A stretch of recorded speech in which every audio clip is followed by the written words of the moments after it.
Hello students, आपका बहुत बहुत स्वागत है आपके अपनी यूट्यूब चैनल स्टडी विद निधि में। और आज हम लेके आए हैं आपके लिए क्लास 9 से पार्ट 12 क्षितिज बुक से है। कैदी और कोकिला काव्य खंड में आता है और आज हम करेंगे इसके प्रश्न और उत्तर।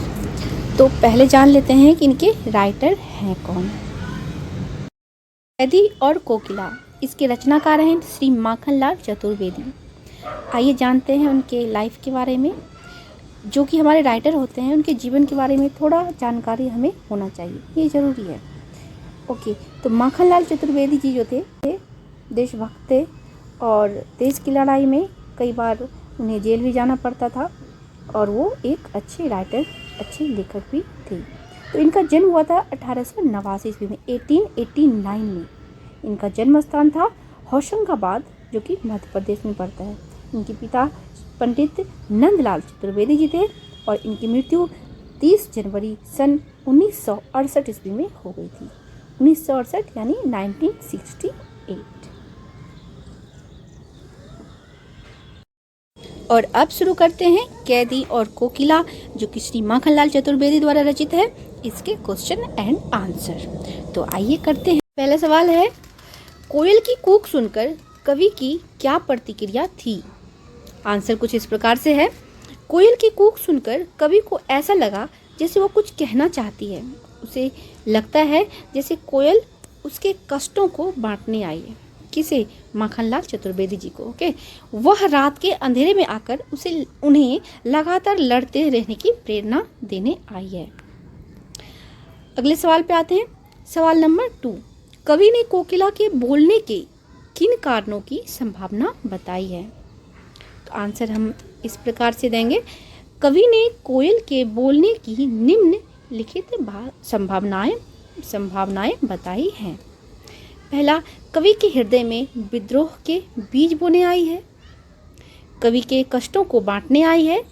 स्वाधीनता के लिए लड़ने वालों को प्रोत्साहित करने आई है। कवि के प्रति सहानुभूति प्रकट करने आई है। या फिर जेल के बाद अंग्रेजों के अत्याचारों की सूचना देने आई है। जैसा कि हमें पता है, श्री माखनलाल चतुर्वेदी जी जो हैं जेल में हैं और जेल में आधी रात के बीच एक कोयल आती है और अचानक से बहुत आवाज़ करने लगती है, बोलने लगती है। तो कवि ये देख के अचंभित हैं कि रात में तो कोयल आती भी नहीं है, कोयल इतना क्या है कि ये रात में आई है, कुछ संदेश लाई है किसी का, या इन सारे चीज़ों को उन्होंने बताया कि इतने सारे कारण हो सकते हैं कोयल के आधी रात में आके बोलने की। ये उनके मन की भावना है, जो कि वो जेल में बैठे बैठे एक कोयल के ज़रिए अपने सुनने वाले को बताते हैं, या फिर अपने दिल की बात जो है वो कोयल के ज़रिए कहते हैं। अगला सवाल है, किस शासन की तुलना तम के प्रभाव से की गई है और क्यों। आंसर कुछ इस प्रकार है। यहाँ पर तम किसको कहते हैं? तम अंधकार को कहा जाता है। ओके, यहाँ पर तम का आशय अन्याय से है। अंग्रेजी शासन की तुलना तम के प्रभाव से की गई है, क्योंकि अंग्रेजी सरकार निर्दोष भारतीयों पर बहुत जुल्म कर रही थी। वे उनके साथ पशुओं की तरह व्यवहार कर रही थी। अगला सवाल है, कवि के आधार पर पराधीन भारत को जेलों में दी जाने वाली यातनाओं का वर्णन कीजिए। आंसर है, उस समय अंग्रेजों द्वारा भारतीय कैदियों के साथ पशुओं की तरह व्यवहार किया जाता था। जो हिंदुस्तानी को वो कैद करता था अंग्रेज, उसे बहुत तरह तरह की परेशानियां देता था, तरह तरह की कष्ट देता था। कहाँ पे? जेल में। तो यहाँ पे आंसर में हम लिख रहे हैं, उस समय अंग्रेजों द्वारा भारतीय कैदियों के साथ पशुओं की तरह व्यवहार किया जाता था। उनके हाथों को लोहे की जंजीरों से बांध कर रखा जाता था। उनके जेलों के कमरे बहुत छोटे होते थे, जिसमें हमेशा घना अंधेरा बना रहता था। कैदियों से काम अधिक लिया जाता था और खाने को कम दिया जाता था। तो क्वेश्चन भाव प्रकट करने के लिए है। यहाँ पे कहा गया है, भाव स्पष्ट कीजिए। क, मृदुल वैभव की रखवाली। सी, कोकिल बोलो तो। श्री माखनलाल चतुर्वेदी जी कोयल से कहते हैं। आंसर हम कुछ इस प्रकार लिखेंगे, कोयल को मृदुल वैभव की रखवाली करने वाली कहा गया है, क्योंकि कोयल अपने कंठ से मीठी आवाज़ की रक्षा करती है। लेकिन जब कोयल जेल में वेदनापूर्ण आवाज़ में बोलती है तब कवि उससे उसकी वेदना का कारण पूछता है और आगे वह कहता है, तुम क्या कहना चाहती है कोकिल, बोलो तो। दूसरा है ख में है, हूँ मोट खींचता लगा पेट पर जुआ, खाली करता हूँ ब्रिटिश अकड़ का कुआं। कवि कहते हैं कि मैं कोल्हू का जुआ अपने पेट पर बांधकर कुएं से पानी निकाल रहा हूँ। जुआ क्या होता है? जुआ होता है वो जो कि बैलों के कंधे पे रख के जिससे हल चलाए जाते हैं ना, उसको बोलते हैं जुआ।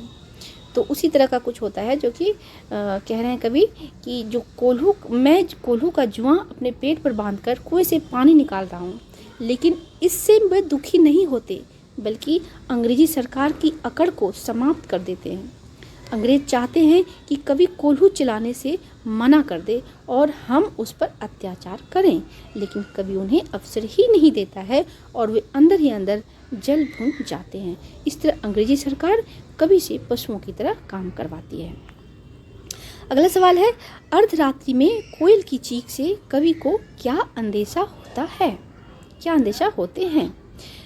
आंसर है, अर्धरात्रि में कोयल के चीखने से कवि को अनेक अंदेशे होते हैं। पहला तो होता है, कहीं कोयल पागल तो नहीं हो गई है, शायद वह किसी कष्ट में है, जैसे वह कोई संदेश लेकर आई है, या फिर शायद वह क्रांतिकारियों के कष्टों को देखकर चीख रही है।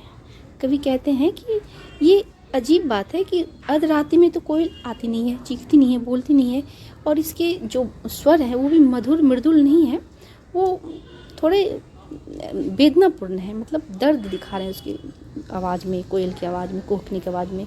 कहते हैं कि ये इससे ऐसा हो सकता है कि कहीं कोयल तो पागल हो गई हो, या फिर वो से किसी चोट में चपेट लगी हो, या किसी कष्ट में हो, या फिर कोई संदेश लेकर आई है जो कि बहुत ज़रूरी संदेश है और वो रात में ही आ गई, सुबह का इंतज़ार नहीं कर पाई। और अगला है कि शायद वह क्रांतिकारियों के कष्ट को देखकर चीख रही है। सवाल नंबर 7, कवि को कोयल से ईर्ष्या क्यों हो रही है? कवि को कोयल से ईर्ष्या इसलिए हो रही है क्योंकि वह स्वतंत्र है। कवि को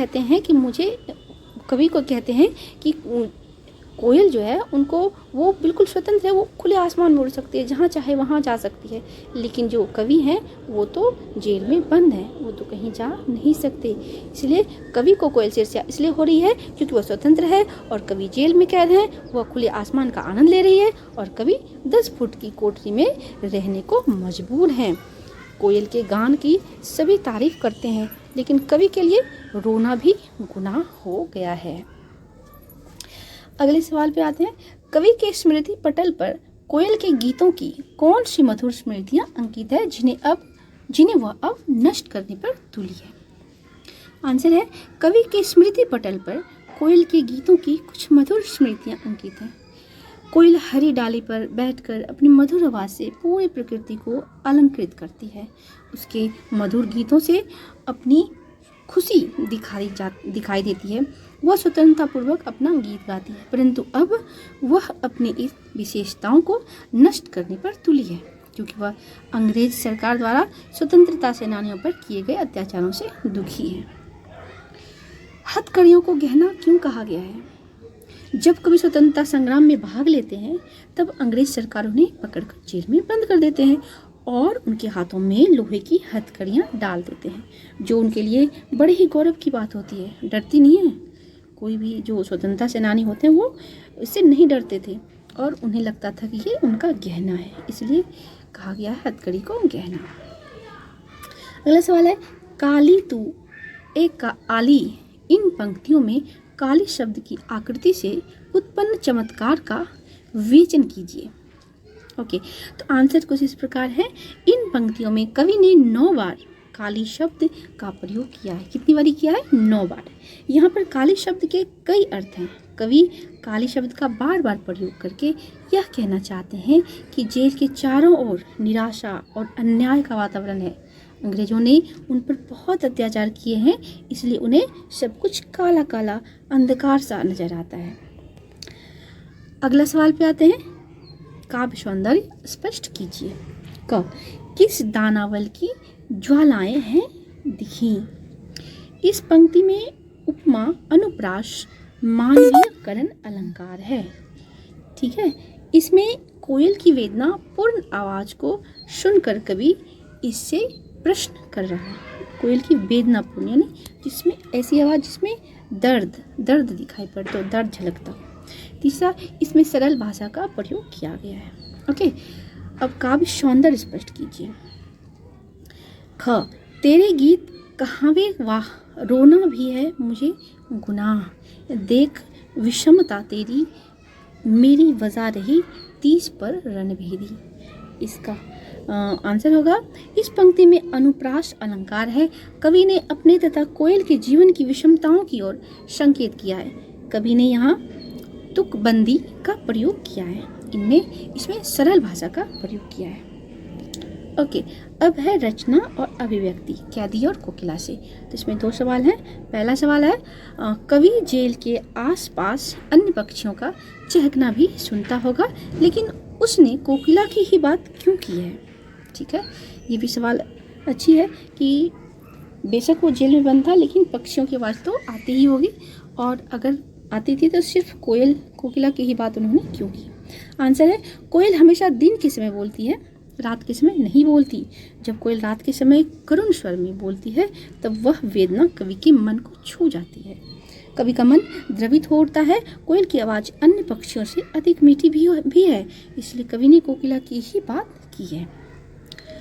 अगला सवाल 13, आपके विचार से स्वतंत्रता सेनानी और अपराधियों के साथ एक सा व्यवहार क्यों जाता होगा। ओके, आंसर है, अंग्रेज सरकार क्रांतिकारियों की विरोधी थी, वह उनको दबाना चाहती थी, इसलिए अंग्रेज सेनानियों के साथ अत्याचार और पशुओं की तरह व्यवहार करती थी। वह उनका लगातार मनोबल तोड़ने का प्रयास करती रहती थी तथा उनके चारों ओर बटमारों के साथ रखती थी। तो ये था कैदी और कोकिला, जो कि माखनलाल चतुर्वेदी जी द्वारा रचित है, उसके क्वेश्चन आंसर।